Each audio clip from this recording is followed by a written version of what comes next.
This Sunday, February 4th at 7 p.m. at the Fort Garry Hotel, Jazz Winnipeg will be presenting the two-time Juno-nominated Knappen Street All-Star Band. The Knappen Street All-Star Band are a fantastic mixture of banjo, soprano saxophone, and killer rhythm section that is rooted in the Afro-Cuban tradition, with some backup vocals and dance moves to add in some added flavor for spice for the show. Known for their highly entertaining shows, they have been hailed from Whitehorse to Winnipeg and from Salmon Arm, BC to Halifax. And joining me here over Zoom, I am joined by the founder of the Knappen Street All-Star Band, banjo player, guitarist, mandolin player, and upright bassist, Daniel Koulack. Hey, Danny, nice to see you here over Zoom. Great. Great to see you. Thanks for having me. Before we get to the show, I have a couple of questions about the band. Can you talk about how the band came together? What's the history of the band, and how did you decide to put it together? I think our first concert as the Knappen Street All-Star Band, it was on December 1st, 1990.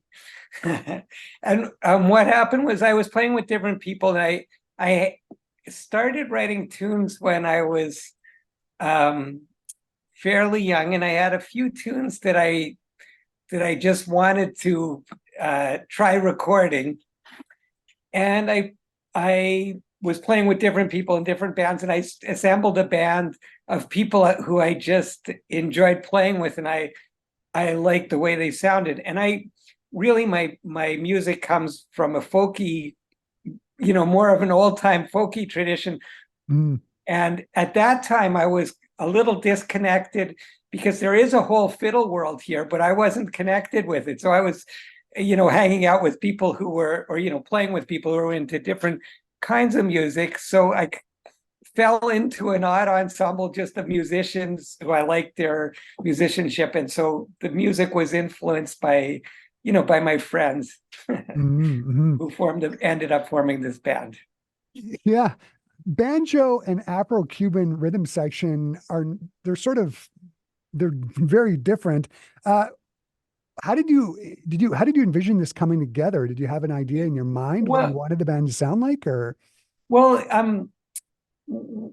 it sounds strange, but it really does make sense in a way, because the banjo is an instrument that came from Africa initially. And I think the tonalities just work really nicely together.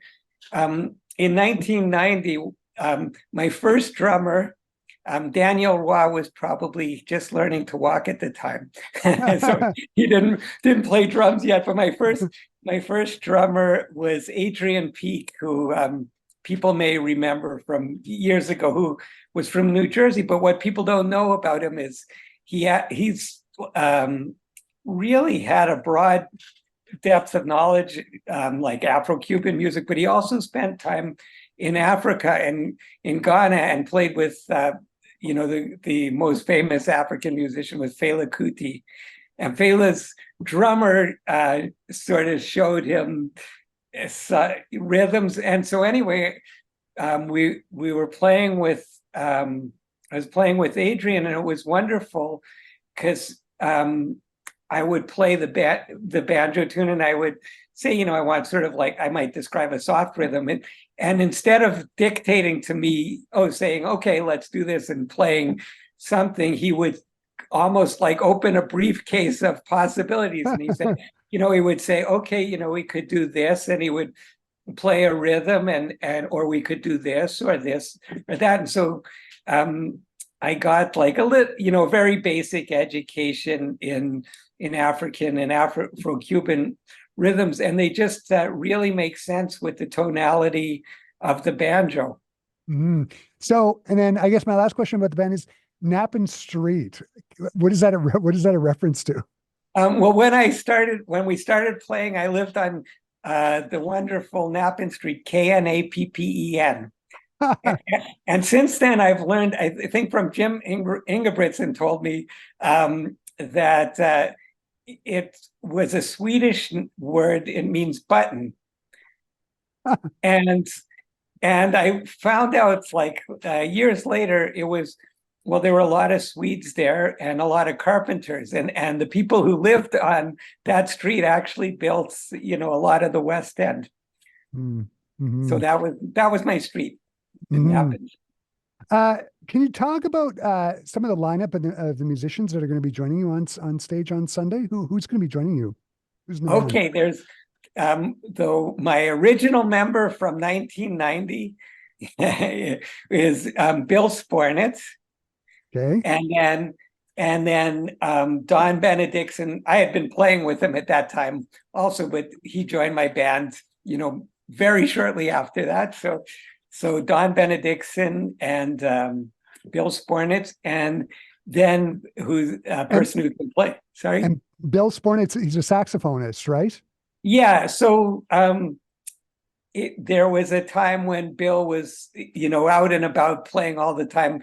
People might remember Full of One, which became Heart Rouge in those days, and he played in all kinds of rock bands, Sally Screw and the Drivers, and with the Jacques Lussier band, which is sort of has not the classical Jacques Lussier band, but there's the Winnipeg Jacques Lussier band that made one incredible recording, and Don played bass and produced that. And it's sort of like a cult classic in the French community. And and Bill sort of played in all these different groups, but then now does other things to make money, but still is a an active player with different creative ensembles. Mm-hmm. So he's on saxophone, and then we have Danielle Roy on drums and percussion, who's been playing with us for many, many years, and of course is just a wonderful, wonderful musician in person. Uh-huh. And then I have joining me also my son and daughter, George Bajer Koulack, who's going to be playing some percussion and doing a little bit of singing. And then my daughter, Amina Bajer Koulack, and she's going to be playing fiddle and also doing some singing with us. Great, great, great. Can you talk about what people can expect to hear on Sunday night? Can you make reference perhaps to some of the tunes and styles of music that they'll be hearing? Okay, well, we'll be the majority of the music will be my original music, which is built around the banjo. I actually have my banjo here. I'll play you a little snippet. Great. So this is one that is sort of not. It's unusual for the banjo because it's a 12/8, and I'll just play a little snippet for you.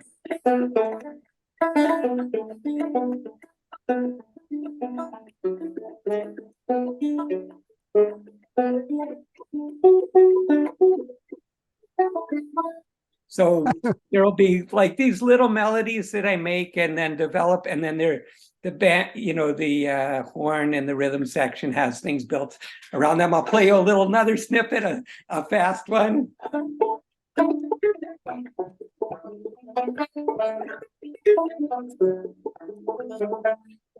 Anyway, just kind of fun stuff. And then we have a number of different songs, a few that I've written, and then a couple of old folk songs that we're going to be playing and singing too. Fantastic. I was watching videos of the band on YouTube, and it seems like one of the main missions of the band is to just simply have fun on stage. I got to ask, where did the dancing from the musicians and the storytelling come into the show? When were those added? I think, well, the storytelling just happened. I mean, it just happens when you're introducing a tune, and it's the people in the band are fun to hang out with. So we're just having fun with each other. The dance moves, we at one time we had an elaborate choreographed dance. It was based on, it involved a little bit of soft shoe, but now I think there's two factors. One is we probably would have a hard time remembering it, and second, we'd probably hurt ourselves if we tried to do it. So that one won't be there, but there will be some other spectacular dancing taking place here and there. on a couple of tunes, not every tune. I just want to let you know, just a couple of tunes. It sounds like the show on Sunday at 7 o'clock at the Fort Garry Hotel is going to be just a blast. For you, as the leader of the band, what do you hope audiences will take away from the show? I think just to enjoy and have a little left and just come and have fun with us. Like that's what it's all about. Yeah. Yeah, just to come, be a human, enjoy, visit, and that's all. And for our Classic 107 listeners, the Knappen Street All Star Band are a lot of fun. So it's going to be a great show to go to. Danny, this has just been so great to talk about Sunday's show. Thanks so much for taking the time and talking to me today. It's just been a lot of fun. Okay, thanks. So thank you for having me, Mm. and have a Yeah. good afternoon. Yeah. For our Classic 107 listeners, the Knappen Street All Star Band perform this Sunday, February 4th at 7 p.m. For more details, visit jazzwinnipeg.com or go to classic107.com. Danny, thanks again.